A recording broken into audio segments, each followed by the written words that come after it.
नमस्कार, स्वागत है आपका 3 बजे 3 खबर में और मैं हूं जुबैर खान। उत्तराखंड समेत कई राज्यों में आगामी विधानसभा चुनाव होने हैं, जिसके चलते तमाम सियासी दल चुनाव की तैयारियों में जुट गए हैं। वहीं उत्तराखंड में पंजाब की तरह आम आदमी पार्टी ने फ्री बिजली का दांव चल दिया है, जिसके बाद कांग्रेस और बीजेपी भी पावर पॉलिटिक्स में उतर आई हैं। उत्तराखंड में अगले साल फरवरी में विधानसभा चुनाव होना है। इससे पहले सियासी हलचल तेज हो गई है। इस बार आम आदमी पार्टी उत्तराखंड में विधानसभा चुनाव लड़ने जा रही है। रविवार को दिल्ली के सीएम केजरीवाल और आम आदमी पार्टी के राष्ट्रीय संयोजक ने उत्तराखंड में ऐलान किया कि अगर आम आदमी पार्टी को प्रदेश में सत्ता मिलती है तो वे 300 यूनिट तक की बिजली मुहैया फ्री में लोगों को करवाएंगे। वहीं राज्य के पूर्व सीएम और कांग्रेस नेता हरीश रावत ने भी इस पावर पॉलिटिक्स में कदम रख दिया है। हरीश रावत ने भी ऐलान किया है कि अगर राज्य में कांग्रेस की सरकार बनती है तो पहले साल हर परिवार को 100 यूनिट बिजली तो अगले साल से 200 यूनिट फ्री में बिजली मिलेगी। साथ ही रावत ने केजरीवाल को जवाब देते हुए कहा कि अगर उत्तराखंड का बजट भी दिल्ली के वार्षिक बजट के बराबर हो तो कांग्रेस 400 यूनिट तक बिजली का बिल माफ कर देगी। इतना ही नहीं, इससे पहले सूबे के बिजली मंत्री हरक सिंह रावत ने भी ऐलान किया कि सरकार विचार कर रही है कि राज्य में लोगों को 100 यूनिट तक बिजली मुफ्त में दी जाए और 100 से 200 यूनिट तक खर्च करने वाले परिवारों को 50% की छूट पर बिजली को मुहैया करवाया जाए।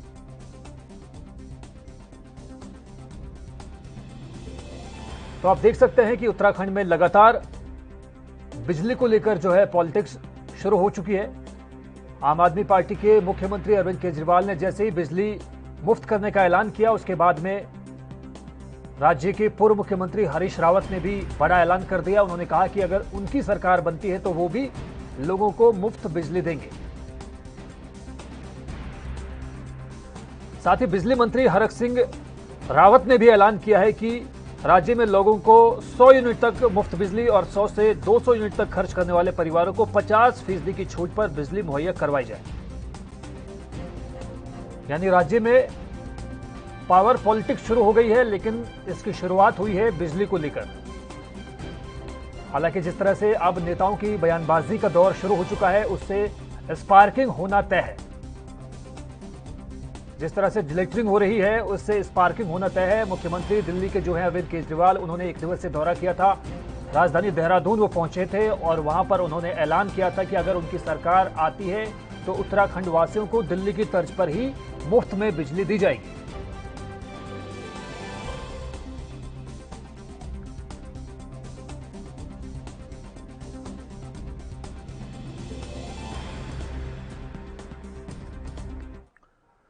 और इस वक्त हमारे साथ हमारे संवाददाता रोहित विक्रम सिंह राजधानी देहरादून से सीधे जुड़ गए हैं। रोहित जी, सबसे पहले यही बताइए कि जिस तरह से दिल्ली के मुख्यमंत्री ने दौरा किया देहरादून का और उसके बाद में अब हरीश रावत जी का भी बयान आ गया है। हरक सिंह रावत ने भी ये कह दिया है कि उनकी सरकार अगर दोबारा से राज्य में सत्ता पर काबिज होती है तो वो भी बिजली लोगों को फ्री मुहैया करवाने की पूरी कोशिश करेंगे।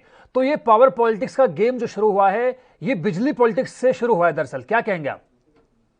जुबेर, यहाँ पर बहुत महत्वपूर्ण हो गया है। अब यहाँ पर राजनीतिक अखाड़ा जो है, जी। तमाम राजनीतिक दल, पहले क्या होता था, पहले कांग्रेस और भारतीय जनता पार्टी के बीच में कमोबेश यही स्थिति होती थी, लेकिन अब तीसरा तीसरा दल जो आम आदमी पार्टी तेजी से उभर के सामने आ रहा है। बहुत महत्वपूर्ण बात इसमें यह है कि जब गृह मंत्री अमित शाह से हरक सिंह रावत दिल्ली मिलने जाते हैं, मुलाकात नहीं हो पाती है और शाम 4 बजे वो बाई रोड देहरादून पहुंचते हैं और सीधे मंत्री पद मिलने के बाद वो सीधे ऊर्जा भवन पास पहुंचते हैं, जो कि मुख्यालय है बिजली विभाग का। वहां पर तमाम ऊर्जा के तीनों निगमों के तमाम बड़े अधिकारियों के साथ बैठक करते हैं और मीडिया के सामने ये ऐलान कर देते हैं कि 100 यूनिट तक मुफ्त बिजली भारतीय जनता पार्टी की प्रदेश की सरकार देगी। और ऐसा ऊर्जा मंत्री के तौर पर वो इसकी घोषणा कर रहे हैं और तमाम अधिकारियों को इसके प्रस्ताव बनाने को भी आदेश दे दिए ताकि मंत्रिमंडल में इस पर सहमति बन सके। और साथ में 200 यूनिट तक 50% सब्सिडी देने की बात भी की। लेकिन फिलहाल मुख्यमंत्री की ओर से इसको अभी हरी झंडी नहीं मिली है। मुख्यमंत्री ने कहा है कि कैबिनेट में जब ये प्रस्ताव आएगा तो उस पर विचार विमर्श किया जाएगा। लेकिन ऊर्जा मंत्री ने जाहिर तौर पर घोषणा कर दी है। हरीश रावत ने 200 यूनिट की घोषणा कर दी, जो कि कांग्रेस के राष्ट्रीय महासचिव है। उनका कहना है कि कांग्रेस की सरकार अगर प्रदेश में आएगी तो 200 यूनिट तक मुफ्त बिजली दी जाएगी। अब इसमें आम आदमी पार्टी के सामने एक बड़ी समस्या आ गई। आम आदमी पार्टी जो कि बिजली पॉलिटिक्स या पानी को लेकर, स्कूलों को लेकर राजनीति करती है और दिल्ली की सत्ता पे काबिज भी है।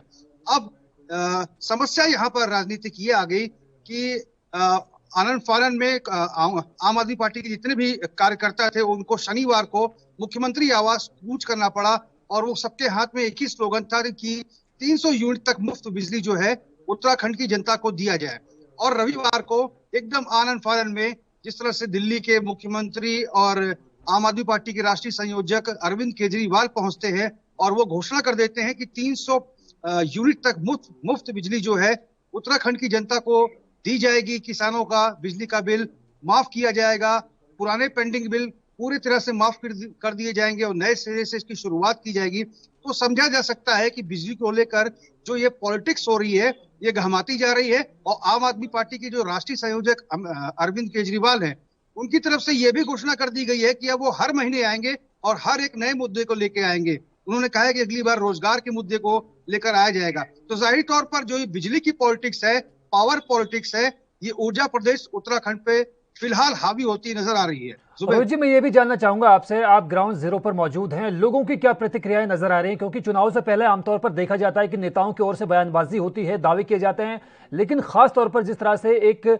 जुमला छोड़ा है यहां पर मुख्यमंत्री दिल्ली ने, अरविंद केजरीवाल ने देहरादून में, और उसके बाद में हरीश रावत और हरक सिंह भी इस बयानबाजी के दौर में कूद गए हैं, लेकिन खासतौर पर उत्तराखंड के जो लोग हैं, उत्तराखंड के जो मतदाता हैं, उनकी तरफ से क्या कुछ प्रतिक्रिया इस बात को लेकर आ रही है? जी जुबेर, देखिए दिल्ली के मुख्यमंत्री अरविंद केजरीवाल जब एक स्थानीय होटल में पहुंचते हैं और वो प्रेस कॉन्फ्रेंस करते हैं और स्पष्ट रूप से यही कहते हैं कि ऊर्जा मंत्री ने, प्रदेश के ऊर्जा मंत्री ने जो 100 यूनिट तक मुफ्त बिजली की घोषणा की है वो भी चुनावी जुमला साबित होगा कि जिस तरह से 15-15 लाख देने की बात कही गई थी। अब पुष्कर सिंह धामी जो कि सूबे के मुख्यमंत्री हैं वो इस पर विचार की बात कर रहे हैं और अरविंद केजरीवाल यहाँ पर गारंटी दे के गए हैं। और अमूमन अरविंद केजरीवाल जहां जहां राजनीति करते हैं और जहां जहां जनसभा करते हैं या फिर प्रेस कॉन्फ्रेंस करते हैं, जनता के सामने मैनिफेस्टो की जगह एक गारंटी कार्ड साइन करके जाते हैं। यहाँ पे अरविंद केजरीवाल के सामने प्लस पॉइंट ये है कि उन्होंने अब तक दिल्ली में जो वादे किए हैं उन्होंने पूरा किया है, बिजली को लेकर, पानी को लेकर, शिक्षा को लेकर और तमाम मसलों को लेकर। तो यहाँ जनता जो है असमंजस में है, जनता को मूड बनाने में अभी थोड़ा समय लगेगा और देखना होगा कि मुख्यमंत्री पुष्कर सिंह धामी ने जो बात कही है कि अब 100 यूनिट की बिजली पर पुनर्विचार किया जाएगा और एक तरफ आम आदमी पार्टी के राष्ट्रीय संयोजक अरविंद केजरीवाल घोषणा कर चुके हैं कि 300 यूनिट तक मुफ्त बिजली प्रदेशवासियों को मिलेगी और पुराने सभी बिल माफ कर दिए जाएंगे। रोहित जी, और एक आपकी तरफ पूरे कांग्रेस प्रदेश पे, रोहित जी आपकी पूरे प्रदेश पे, पूरे उत्तराखंड प्रदेश पे एक बारीक नजर रहती है, पूरा अवलोकन आप करते रहते हैं। मैं ये समझना चाहूंगा आपसे कि दिल्ली का जो लैंडस्केप है, दिल्ली का जो सोशियो पॉलिटिकल लैंडस्केप है वो अलग है, उत्तराखंड की जो ज्योग्राफी है वो पूरी तरह से अलग है। तो क्या आसान है ये वादा कर पाना लोगों के बीच और उसको अमल में भी ला पाना उत्तराखंड जैसे राज्य में दिल्ली के मुकाबले? जी जुबेर, जिस परिप्रेक्ष्य में बीते रविवार को अरविंद केजरीवाल जो कि राष्ट्रीय संयोजक हैं आम आदमी पार्टी के, उन्होंने अपनी बात रखी। उनका साफ तौर पर कहना था कि दिल्ली जो है, दिल्ली में कोई ऐसा पावर प्रोजेक्ट नहीं है, दिल्ली बिजली का उत्पादन नहीं करता, फिर भी दिल्ली की सरकार जो है 200 यूनिट तक मुफ्त बिजली दे रही है। उत्तराखंड के परिप्रेक्ष्य में उन्होंने बात किया कि उत्तराखंड ऊर्जा प्रदेश है, तमाम हाइड्रो प्रोजेक्ट है, यहाँ पर जल विद्युत परियोजनाएं हैं, टिहरी बांध जैसी परियोजनाएं हैं और उत्तराखंड जो है कई मेगावाट में अन्य राज्यों को बिजली सप्लाई करता है, बेचता है। जितने भी पड़ोसी राज्य हैं वहां पर उत्तराखंड से बिजली जाती है। तो ऐसे में अरविंद केजरीवाल ने कहा कि जब दिल्ली प्रोडक्शन नहीं करता है तो हम 200 यूनिट तक बिजली दे सकते हैं और जब उत्तराखंड में ऊर्जा का प्रोडक्शन हो रहा है, उत्पादन हो रहा है, तो यहाँ के लोगों को उनका हक क्यों नहीं मिलना चाहिए, क्यों नहीं उनकी 300 यूनिट तक की बिजली को मुफ्त कर देना चाहिए। तो अब देखना होगा कि ये राजनीति बिजली को लेकर गरमाती जा रही है। कांग्रेस के अलग अलग दावे हैं, प्रदेश की सरकार की तरफ से पहले ही कहा जा चुका है। मुख्यमंत्री अब तमाम मंचों से ये भी कहने लगे हैं कि उत्तराखंड में 24 घंटे बिजली तो हम दे ही रहे हैं और जो रेट है वो बहुत कम रेट है उत्तराखंड में अगर अन्य राज्यों से उसकी तुलना की जाए। जी रोहित, तो सही कहा आपने। बिजली के बाद में जो है राजनीति प्रदेश में गरमाती जा रही है और जिस तरह से बयानबाजी का दौर अब शुरू हो चुका है, उसे ये देखते हुए समझना जरूरी होगा कि कांग्रेस सत्ता से बाहर है और बीजेपी में बीते कुछ ही महीनों में 3 मुख्यमंत्री बदल दिए गए हैं। ऐसे में इस वैक्यूम को फुलफिल करना मुख्यमंत्री जो दिल्ली है, यानी कि दिल्ली के जो मुख्यमंत्री हैं अरविंद केजरीवाल, राष्ट्रीय संयोजक हैं आम आदमी पार्टी के, उनको इस स्पेस को भरना मेरे ख्याल है कि वाजिब भी होगा और उनके लिए आसान भी होगा उत्तराखंड में।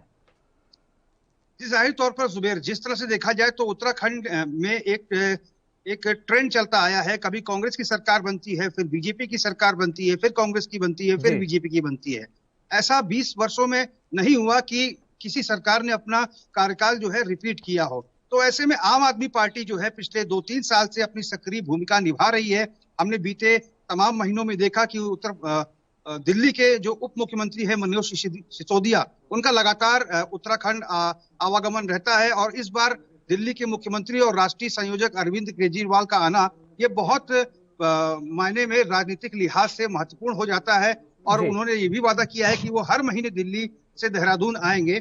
तो ऐसे में अब देखना होगा कि अरविंद केजरीवाल जो गारंटी करके जा रहे हैं और जो आने वाले समय में गारंटी करेंगे, उनको पूरा करने की बात तो वो कह रहे हैं, लेकिन जनता के भीतर क्या वो विश्वास बना पाएंगे।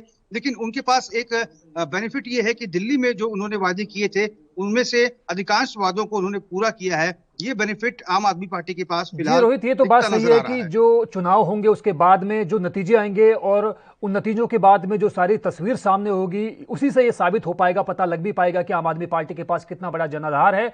लेकिन अगर आम आदमी पार्टी सत्ता में, मतलब उनकी मौजूदगी होती है या मजबूती के साथ वो अपना पक्ष रखने में लोगों के साथ कामयाब हो पाते हैं, तो आम आदमी पार्टी की तरफ से उत्तराखंड में ऐसा कौन सा चेहरा है जिनके दम पर वो इस नैया को पार लगा सकते हैं? यानी अगर मुख्यमंत्री चेहरे की हम बात करें या उस चेहरे की बात करें जिसके दम पर उत्तराखंड में आम आदमी पार्टी सरकार बना सकती है या मजबूती से एक दस्तक दे सकती है उत्तराखंड के मतदाताओं के बीच। जुबेर, दिल्ली के मुख्यमंत्री अरविंद केजरीवाल और ने साफ तौर पर बीते रविवार एक स्थानीय होटल में पत्रकार वार्ता में उन्होंने साफ तौर पर कहा कि आम आदमी पार्टी जल्द ही सभी 70 विधानसभा सीटों पर उम्मीदवारों के नामों की घोषणा करेगी और चुनाव से पहले आम आदमी पार्टी यहां पर मुख्यमंत्री का चेहरा घोषित करके जाएगी। हालांकि संपर्क में आम आदमी पार्टी के तमाम ऐसे बड़े नेता हैं। अगर हम बात करें हाल फिलहाल की, तो कर्नल रिटायर्ड अजय कोठियाल, जो कि ईमानदार छवि है उनकी प्रदेश में, और वो इस समय आम आदमी पार्टी के वरिष्ठ नेताओं में से एक है। जी और तमाम बड़े नेताओं से संपर्क आम आदमी पार्टी के द्वारा साधा जा रहा है। लगातार उप मुख्यमंत्री दिल्ली के मनीष सिसोदिया उत्तराखंड का रुख करते रहे हैं। अब अरविंद केजरीवाल का आना कई राजनीतिक मायनों में महत्वपूर्ण हो जाता है और जाहिर तौर पर संभावनाएं इसकी जताई जा रही है कि अरविंद केजरीवाल की तमाम बड़े नेताओं से और आम आदमी पार्टी के तमाम पदाधिकारियों की बड़े नेताओं से बात हो रही होगी, ताकि वो आम आदमी पार्टी में शामिल होकर उनके चिन्ह पर चुनाव लड़ सके। अच्छा रोहित जी, ये बात तो सही है कि राजनीति की जो बिसात बिछाई जा चुकी है आम आदमी पार्टी के द्वारा उत्तराखंड में, उससे आपको क्या लगता है कि कांग्रेस या बीजेपी कौन सी पार्टी को सबसे ज्यादा नुकसान होने जा रहा है? देखिए, जो ट्रेंड चलता आ रहा है, अभी तक उत्तराखंड में एक बार भारतीय जनता पार्टी, फिर कांग्रेस की सरकार बनती है, फिर बीजेपी आती है। लेकिन संभावनाएं इस बार बीजेपी जता रही है कि प्रदेश में बीजेपी की सरकार है और प्रधानमंत्री नरेंद्र मोदी के नेतृत्व में तमाम विकास कार्यों को अमली जामा पहनाया जा रहा है। प्रदेश में 5 साल के भीतर तीसरे मुख्यमंत्री पुष्कर सिंह धामी के रूप में उनको मिले हैं और उन्होंने अभी दिल्ली जाकर प्रधानमंत्री नरेंद्र मोदी और तमाम केंद्रीय नेताओं से मुलाकात की है। और वो अलग अलग मंचों से इस बात को कह रहे हैं कि प्रधानमंत्री के नेतृत्व में, चाहे वो एनएच को लेकर कार्य हो, चाहे वो अन्य मसलों के कार्य हो, तमाम कार्यों पर तेजी से काम किया जा रहा है। और प्रधानमंत्री से उत्तराखंड आने का न्योता भी उन्होंने दिया है और साथ में कहा है कि अगर संभावना हो सके तो सोशल मीडिया के माध्यम से ही केदारनाथ के जो सेकंड फेज का पुनर्निर्माण कार्य है उसका लोकार्पण प्रधानमंत्री के द्वारा कराया जाएगा। तो ये इन तमाम मसलों को लेकर भारतीय जनता पार्टी की तरफ से भी राजनीति जारी है। और अब उत्तराखंड की राजनीति में अरविंद केजरीवाल का कूदना कई मायनों में महत्वपूर्ण हो जाता है और ये मुकाबला आने वाले चुनाव में त्रिकोणीय हो जाएगा। क्योंकि कांग्रेस के पास भी ऐसा नहीं है कि नेता अच्छे नहीं है, कांग्रेस के पास भी तमाम अच्छे नेता है, लेकिन कांग्रेस में हीला हवाले की स्थिति बनी हुई है। अभी तक विपक्ष का नेता उसका चयन नहीं हो पाया है और कांग्रेस को अगर चुनावी किला फतेह करना है तो देहरादून से रोहित कहीं ना विक्रम सिंह कहीं। जी, आपका इस महत्वपूर्ण जानकारी के लिए बहुत बहुत शुक्रिया।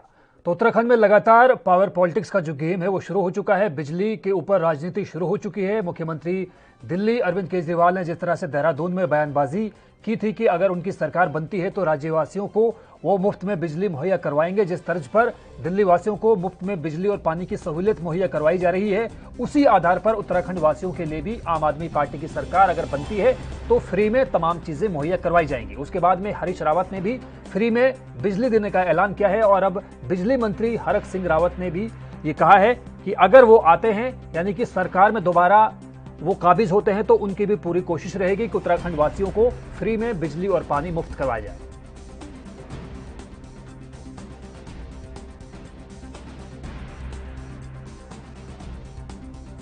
नारकोटिक्स कंट्रोल ब्यूरो यानी एनसीबी ने एक बड़ी कार्रवाई की है। दरअसल एनसीबी ने कार्रवाई करते हुए 1 करोड़ से ज्यादा का कश्मीरी ड्रग्स मुंबई के नागपाड़ा इलाके से बरामद किया है। इस कश्मीरी चरस के साथ एक महिला ड्रग पैडलर को भी गिरफ्तार किया गया है। एनसीबी की जांच में इस चरस का कनेक्शन जम्मू कश्मीर से जुड़ता हुआ नजर आ रहा है। एनसीबी के ज्वाइंट डायरेक्टर समीर वानखेड़े ने इस कनेक्शन की पुष्टि करते हुए बताया कि पकड़ी गई 2 किलो कश्मीरी चरस जम्मू कश्मीर से मुंबई लाई गई थी और इसकी सप्लाई अलग अलग इलाकों में होनी थी। पूरे मामले की जांच की जा रही है। जानकारी के मुताबिक नागपाड़ा इलाके में जम्मू कश्मीर से बड़ी मात्रा में चरस की खेप लाई गई है। जानकारी के मिलते ही मुंबई नारकोटिक्स कंट्रोल ब्यूरो की टीम ने समीर वानखेड़े के नेतृत्व में नागपाड़ा इलाके में बीती रात छापा मारा। इस छापेमारी में 2 किलो कश्मीरी चरस एनसीबी ने बरामद की, जिसकी कीमत 1 करोड़ रुपए से ज्यादा की बताई जा रही है।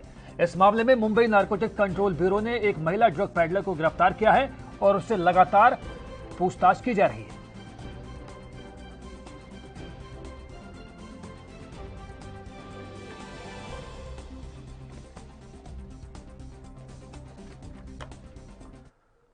और मुंबई से इस वक्त हमारे सहयोगी मुरारी सिंह सीधे तौर पर हमारे साथ मौजूद है। मुरारी जी, सबसे पहला सवाल यही कि जिस तरह से ये ड्रग पैडलर की गिरफ्तारी हुई है, पूछताछ लगातार जारी है, कश्मीरी कनेक्शन जो है सामने आ गया है, क्या कुछ ताजा अपडेट है? जी बिल्कुल सही कहना है। आपको बता दें कि जिस तरीके से समीर वानखेड़े की टीम ने छापेमारी की है, जो कामयाबी मिली है, एक बड़ी कामयाबी कही जा सकती है, क्योंकि इसके तार सीधा जम्मू कश्मीर से जुड़े हुए हैं। जिस तरीके से ड्रग्स की सप्लाई लगातार मुंबई सहित महाराष्ट्र में की जा रही है, उसे रोकने के लिए जिस तरीके से नारकोटिक्स कंट्रोल ब्यूरो की टीम काम कर रही है, समीर जो है कि ऑफिसर इस मामले में लगातार छापेमारी कर रहे हैं, उसमें एक बड़ी कामयाबी है। ऐसे में ये जानने की कोशिश की जा रही है कि इतनी बड़ी मात्रा में जो ड्रग्स मंगाया गया था, इसे कहां कहां सप्लाई करना था, किन किन लोगों तक पहुंचाना था और इसमें और कितने लोग इन्वॉल्व हैं, इन तमाम मामलों को लेकर के बारीकी से समीर वानखेड़े की टीम जो है वो जांच कर रही है। जी मुरारी जी, जिस तरह से पिछले महीनों पिछले सालों हम देखते आ रहे हैं कि फिल्मी सितारे भी ड्रग के सिलसिले में ड्रग के चंगुल में फंसते हुए नजर आए, हमें देखे गए तमाम तरह के केसेस हमारे सामने आए। क्या इस केस के मद्देनजर भी कोई ऐसी खबर सामने आई है, कोई ऐसा क्लू मिला है आप लोगों को कि मुंबई में फिल्मी सितारों से भी या बॉलीवुड इंडस्ट्री से भी इस केस के कनेक्शन जो है जुड़े हो सकते हैं? देखिए, कहना गलत भी नहीं होगा, क्योंकि जिस तरीके से बॉलीवुड से लेकर के हॉलीवुड के वो तमाम स्टारों के नाम आए थे, एनसीबी द्वारा उन्हें जांच के लिए बुलाया भी गया था। और ऐसे में बड़ी मात्रा जो यहाँ पर मंगाई गई है, इन दिनों एनसीबी मुंबई सहित पूरे महाराष्ट्र में जाल बिछाई है, उसके बावजूद इतनी संख्या में, इतनी मात्रा में करोड़ों रुपए की ड्रग्स मंगाई जा रही है, तो इसके पीछे जरूर कुछ ऊंचे लोगों का इन्वॉल्वमेंट होगा, कुछ हाई प्रोफाइल लोगों का इन्वॉल्वमेंट होगा। ये कहना भी गलत नहीं होगा, क्योंकि आए दिन इस तरीके के खुलासे हो गए। बहरहाल इस मामले में जिस तरीके से एनसीबी की टीम जांच कर रही है, उनकी यही कोशिश है कि इसमें उन लोगों तक पहुंचा जाए जिनकी आड़ में या जिनके सपोर्ट पर इस तरीके के जो कि ड्रग्स सप्लाई किए जा रहे हैं। और सबसे बड़ी बात यह है कि इसके कनेक्शन जो है सीधा जम्मू कश्मीर से जुड़े हुए हैं। जी मुरारी जी, जिस तरह से जम्मू कश्मीर से जो है कनेक्शन सामने आ चुका है और एनसीबी को यकीनन एक बड़ी कामयाबी हासिल हुई है, क्योंकि जिस तरह से करोड़ों के ड्रग को एक तरह से जब्त किया गया है एनसीबी के द्वारा, उससे एक बार फिर सवाल निशान ये लग रहे हैं ऐसे ड्रग पैडलर्स पर कि देश में क्या कुछ करना चाहते हैं, इनके मंसूबे क्या हैं, किस फिराक में ये लोग हैं, किस चीज को अंजाम देना चाहते हैं, किस तरह से युवाओं को बड़े पैमाने पर नुकसान पहुंचाना चाहते हैं, उनके दिमाग को एक तरह से कंट्रोल करना चाहते हैं। कितनी बड़ी साजिश आपको इसे देखते हैं? देखिए, बहुत बड़ी साजिश है, क्योंकि सबसे ज्यादा इसे युवाओं को टारगेट बनाया जाता है। मुंबई पुलिस सहित नारकोटिक्स कंट्रोल ब्यूरो, अगर मुंबई के 90 पुलिस स्टेशनों की बात करें तो लगभग 100 से 125 एनडीपीएस मतलब कि नशे के केस दर्ज किए जाते हैं। लगातार इसमें युवा ही ज्यादातर पाए जाते हैं। तो कहीं ना कहीं जो ये साजिश है, एक बड़ी साजिश है देश के युवाओं को कमजोर करने का, और उसमें देश की आर्थिक राजधानी मुंबई को कह सकते हैं कि टारगेट बनाया गया है। क्योंकि मुंबई के जिस इलाके से ये महिला गिरफ्तार हुई है, वो इलाका ड्रग्स के लिए या ड्रग्स पैडलरों के लिए कोई नया इलाका नहीं है। यहाँ से अच्छे अच्छे ड्रग्स पैडलर गिरफ्तार हुए हैं। अब सवाल ये उठता है कि अगर एनसीबी कार्रवाई कर रही है, मुंबई पुलिस भी अगर ड्रग्स को लेकर के सक्रिय है, तो इतनी भारी मात्रा में। जी मुरारी सिंह जी, मुंबई से इस बेहद महत्वपूर्ण जानकारी को हमारे साथ साझा करने के लिए आपका बहुत बहुत शुक्रिया।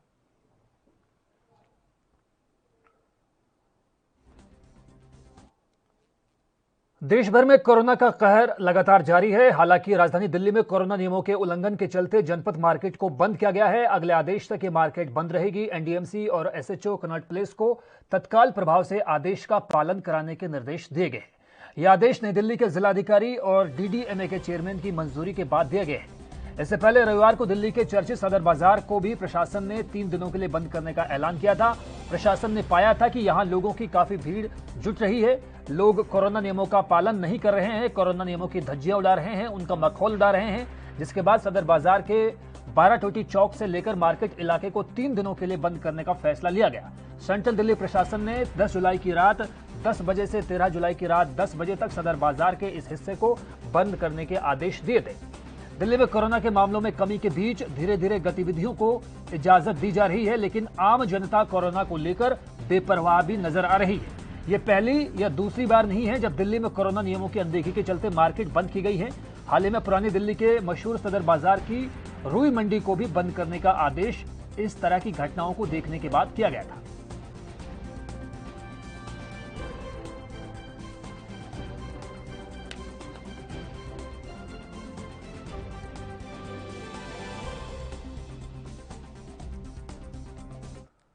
और इस वक्त हमारे साथ राजधानी दिल्ली से राजीव तिवारी हमारे खास सहयोगी जुड़ गए हैं। राजीव, सबसे पहले यही मैं आपसे जानना चाहूंगा कि जिस तरह से कोरोना के केसेस जो हैं कम जरूर हुए हैं, लेकिन अभी भी पूरी तरह से खतरा टला नहीं है, लेकिन कुछ लोग जो है अभी भी लापरवाही बरतते हुए नजर आ रहे हैं, जिसका खामियाजा अब लोगों को ही भुगतना एक तरह से पड़ रहा है, क्योंकि दिल्ली सरकार ने सदर बाजार के अलावा कुछ और मार्केट्स को भी बंद करने का ऐलान किया है। और क्या कुछ ताजा अपडेट? देखिए, बिल्कुल बताए जिस तरीके से लगातार कहीं ना कहीं जनता जो है वो कोरोना गाइडलाइन का बिल्कुल भी पालन करती नजर नहीं आ रही, और उसी को लेकर जिस तरीके से बाजारों के अंदर भीड़ है और कहीं ना कहीं दिल्ली सरकार के जो अधिकारी बाजारों के अंदर होने चाहिए थे वो भी कहीं ना कहीं नदारत है। मगर बात करें जिस तरीके से कल गरपार मार्केट को भी बंद कर दिया गया है, उसके अंदर भी सुबह से ही भीड़ थी, मगर जैसे जैसे शाम ढलती गई और कहीं ना कहीं लगभग 3 से 4 बजे करीब सदर बाजार के अंदर भी इतनी भीड़ देखने को मिली, जिसकी हमें जानकारी मिली। और जानकारी मिलने के बाद में जैसे ही हमने वहां जाकर देखा तो हमने जैसे ही डीसीपी साहब को उनकी जानकारी दी कि इस तरीके की भीड़ सदर बाजार के अंदर है, रुई मंडी के अंदर है, मिठाई पुल के ऊपर है, लगातार भीड़ है, तो कहीं ना कहीं डीसीपी साहब ने तमाम सुविधा क्या कहते हैं अधिकारियों को जानकारी देते हुए और कहीं ना कहीं थाना सदर बाजार को ऑर्डर दिए गए कि दिल्ली सदर बाजार मार्केट को 3 दिन के लिए बंद किया जाए। मगर बात करें जिस तरीके से अब जनपद मार्केट को भी बंद कर दिया गया है, क्योंकि वहां पर भी कहीं ना कहीं कोरोना गाइडलाइन का उल्लंघन देखने को मिल रहा था, और कहीं ना कहीं थाना कनॉट प्लेस ने इसकी कार्रवाई करते हुए जनपद मार्केट को 3 दिन के लिए बंद कर दिया गया। मगर राजीव, ये बात तो हुई जनपद मार्केट की और सदर बाजार मार्केट की बात हुई, लेकिन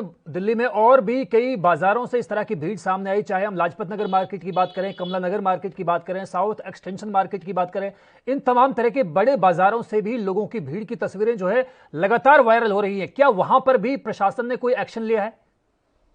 देखिए आपने यहाँ पर बात करें जिस तरह से जनता जो भीड़ का हिस्सा बनती नजर आ रही है, और कहीं ना कहीं तमाम मार्केट है, चाहे दिल्ली की कोई भी मार्केट हो, इंदरलोक मार्केट की हमने शुरुआत में दिखाई, जैसे ही अनलॉक हुआ तो हमने इंदरलोक मार्केट का दिखाया था, वहां पर भी कहीं ना कहीं अनलॉक की अनलॉक की प्रक्रिया अपनाई गई थी। मगर जिस तरीके से मार्केट में पहले दिन ही भीड़ थी तो कहीं ना कहीं स्थिति बिगड़ी थी, और उसके बाद में फिर लक्ष्मी नगर को अंदर भीड़ देखने को मिली, वहां पर भी कहीं ना कहीं मार्केट को बंद किया गया, फिर लाजपत राय मार्केट को बंद किया गया। कह सकते हैं लगातार जिस तरीके से बाजारों के अंदर भीड़ देखने को मिल रही है, उससे कहीं ना कहीं साफ जाहिर होता है कि दिल्ली सरकार के जो अधिकारी बाजारों के अंदर होने चाहिए वो नहीं है, जिसकी वजह से कहीं ना कहीं जनता जो है वो बेफिक्र होकर भीड़ का हिस्सा बनती चली आ रही है। और खासतौर पर उनकी बात करें दुकानदारों की, क्योंकि दुकानदारों की भी जिम्मेवारी बनती है कि अपने ग्राहक को थोड़ी सी दूरी पर रखें और कहीं ना कहीं भीड़ का हिस्सा ना बनने दें। मगर जिस तरीके से दुकानदार भी अपने नियमों का पालन नहीं कर रहा, अपने कह सकते ग्राहकों को नहीं समझा रहा, और ग्राहक जो है लगता है जो जनता है जो वो कहीं ना कहीं उल्लंघन करती नजर आ रही है। मगर जिस तरीके से दिल्ली सरकार के जो अधिकारी होने चाहिए बाजारों के अंदर वो नहीं है, और जब मीडिया संज्ञान लेता है उसके बाद में ही कार्रवाई की राजीव, चाहे बात हो स्वास्थ्य मंत्रालय की, चाहे बात दिल्ली सरकार की हो, चाहे बात प्रशासनिक अधिकारी की हो, तमाम लोग सावधानी बरतने की सलाह लोगों को दे रहे हैं, लेकिन बावजूद इसके लोग जो है लगातार कोरोना गाइडलाइंस का मखौल उड़ा रहे हैं, मजाक उड़ा रहे हैं, और उसी की ताजा तस्वीरें राजधानी दिल्ली से सामने आ रही हैं। जब राजधानी दिल्ली में, देश की राजधानी, राष्ट्रीय राजधानी दिल्ली से ऐसी तस्वीरें सामने आ रही हैं, तो बाकी इलाकों का क्या होगा अंदाजा लगाना मुश्किल नहीं है। तो क्या लगता नहीं है आपको कि जिस तरह से दिल्ली में एक ढील दी गई थी दिल्ली सरकार की तरफ से लोगों को, क्या उसका मजाक नहीं उड़ाना चाहिए और लोगों को एहतियात बरतनी चाहिए, सावधानी बरतनी चाहिए, क्योंकि खतरा अभी भी टला नहीं है। तीसरी जो लहर है, लगातार जो है स्वास्थ्य विशेषज्ञ लगातार इस बात को लेकर लोगों को आगाह कर रहे हैं कि तीसरी लहर का खतरा टला नहीं है, हमें अभी भी एहतियात बरतने की जरूरत है। देखिए सही कहा आपने, यहाँ पर बात करें तीसरी लहर की तो अभी दूसरी लहर ही खत्म नहीं हुई है, क्योंकि विशेषज्ञों की तरफ से ये भी कहा जा रहा है कि अभी दूसरी लहर खत्म नहीं हुई है। ये हो सकता है बैक भी कर सकती है, मगर जनता जिस तरीके से लापरवाही कर रही है उससे साफ जाहिर है कि कहीं ना कहीं दूसरी लहर के अंदर ही बैक हो सकता है, और कहीं ना कहीं जो आंकड़े हैं जो अभी घटते हुए नजर आ रहे हैं वो दोबारा से हो सकता है बढ़ते हुए नजर आ रहे हैं। इस महत्वपूर्ण जानकारी को हमारे साथ साझा करने के लिए आपका बहुत बहुत शुक्रिया। तो फिलहाल 3 बजे 3 खबरों में बस इतना ही। मुझे दीजिए इजाजत, नमस्कार।